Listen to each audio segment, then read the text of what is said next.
I have just been to Buckingham Palace, where Her Majesty the Queen has asked me to form a new government, and I accepted. In David Cameron, I follow in the footsteps of a great modern Prime Minister. Under David's leadership, the government stabilised the economy, reduced the budget deficit, and helped more people into work than ever before. But David's true legacy is not about the economy, but about social justice. From the introduction of same-sex marriage to taking people on low wages out of income tax altogether, David Cameron has led a one-nation government, and it is in that spirit that I also plan to lead. Because not everybody knows this, but the full title of my party is the Conservative and Unionist Party. And that word unionist is very important to me. It means we believe in the Union, the precious, precious bond between England, Scotland, Wales and Northern Ireland. But it means something else that is just as important. It means we believe in a union not just between the nations of the United Kingdom, but between all of our citizens, every one of us, whoever we are, and wherever we're from. That means fighting against the burning injustice that if you're born poor, you will die on average 9 years earlier than others. If you're black, you're treated more harshly by the criminal justice system than if you're white.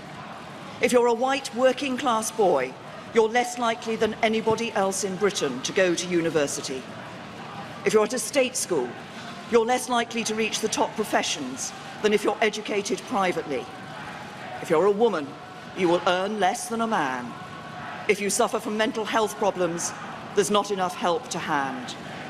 If you're young, you'll find it harder than ever before to own your own home. But the mission to make Britain a country that works for everyone means more than fighting these injustices. If you're from an ordinary working-class family, life is much harder than many people in Westminster realise. You have a job, but you don't always have job security. You have your own home, but you worry about paying the mortgage. You can just about manage, but you worry about the cost of living and getting your kids into a good school. If you're one of those families, if you're just managing, I want to address you directly. I know you're working around the clock. I know you're doing your best, and I know that sometimes life can be a struggle. The government I lead will be driven not by the interests of the privileged few, but by yours. We will do everything we can to give you more control over your lives. When we take the big calls, we'll think not of the powerful, but you. When we pass new laws, we'll listen not to the mighty, but to you. When it comes to taxes, we'll prioritise not the wealthy, but you. When it comes to opportunity, we won't entrench the advantages of the fortunate few. We will do everything we can to help anybody, whatever your background, to go as far as your talents will take you. We are living through an important moment in our country's history. Following the referendum, we face a time of great national change. And I know, because we're Great Britain, that we will rise to the challenge. As we leave the European Union, we will forge a bold, new, positive role for ourselves in the world.